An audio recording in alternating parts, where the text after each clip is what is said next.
Évangile de Jésus-Christ selon saint Marc, chapitre 7, versets 1 à 8, 14 et 15, 21 à 23. En ce temps-là, les pharisiens et quelques scribes venus de Jérusalem se réunissent auprès de Jésus et voient quelques-uns de ses disciples prendre leur repas avec des mains impures, c'est-à-dire non lavées. Les pharisiens, en effet, comme tous les Juifs, se lavent toujours soigneusement les mains avant de manger, par attachement à la tradition des anciens. Et au retour du marché, ils ne mangent pas avant de s'être aspergés d'eau, et ils sont attachés encore par tradition à beaucoup d'autres pratiques, lavage de coupes, de carafes et de plats.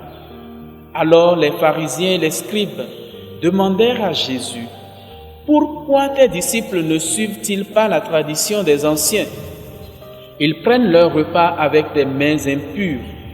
Jésus leur répondit: Isaïe a bien prophétisé à votre sujet. Hypocrite, ainsi qu'il est écrit: ce peuple m'honore des lèvres, mais son cœur est loin de moi.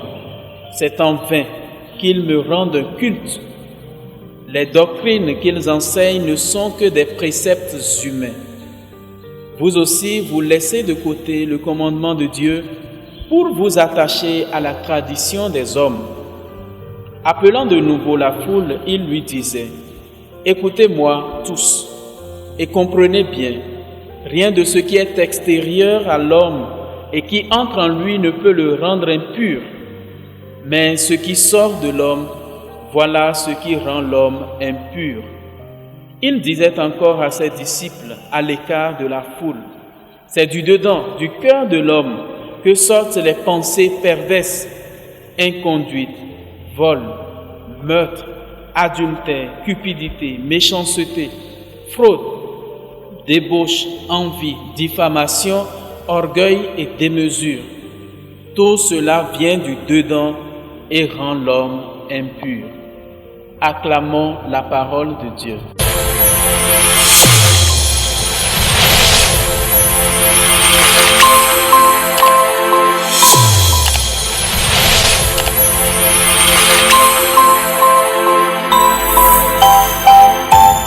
Chers frères et sœurs, auditeurs et auditrices de la Sève Coaching TV, en ce 22e dimanche du temps ordinaire, nous vous saluons de la part du Seigneur qui nous donne de mouvoir dans le temps et dans l'espace et surtout qui nous donne la grâce de la vie.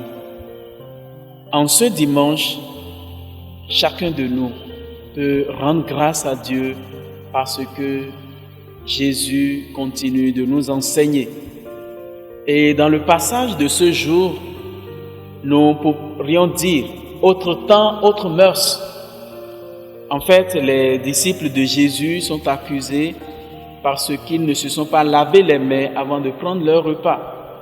Dans le présent contexte, le contexte de la pandémie de Covid-19,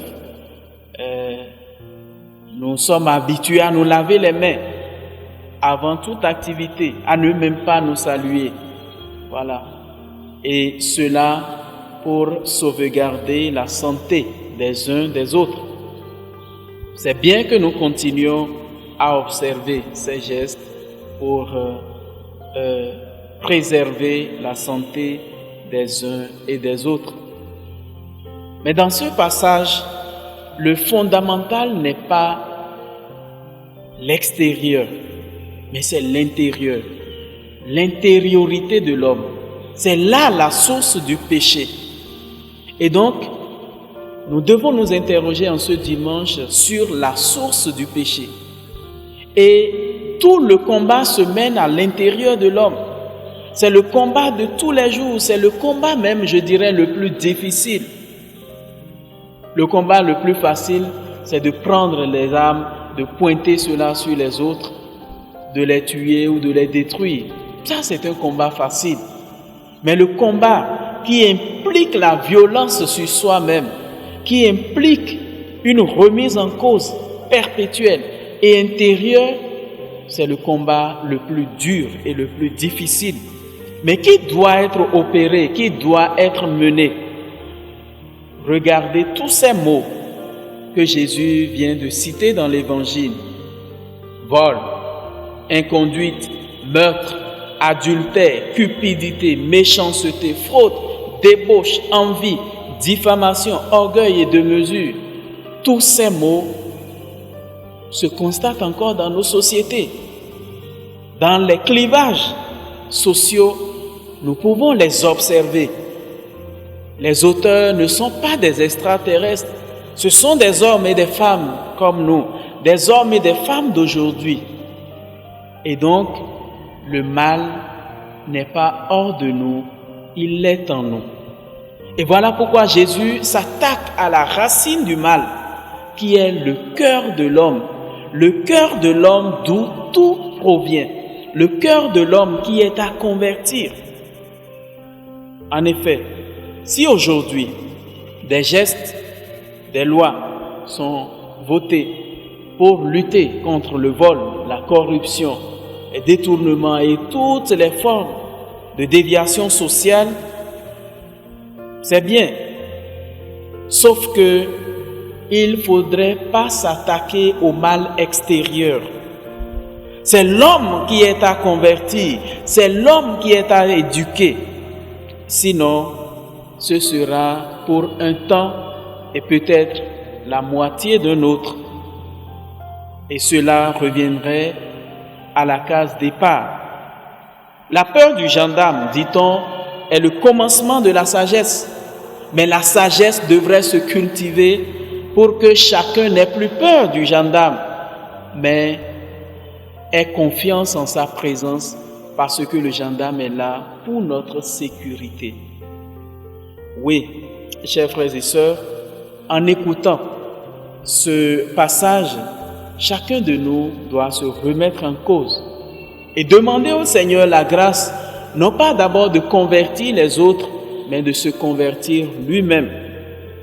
Oui, lorsque nous serons capables nous-mêmes de bannir de notre vie toute forme d'inconduite, toute forme de vol, toute forme de meurtre, toute forme d'adultère, toute forme de cupidité, toute forme de méchanceté, toute forme de fraude, toute forme de débauche, toute forme d'envie, de diffamation et toute forme d'orgueil ou de démesure, nous nous en trouverons mieux et notre société s'en trouvera bien.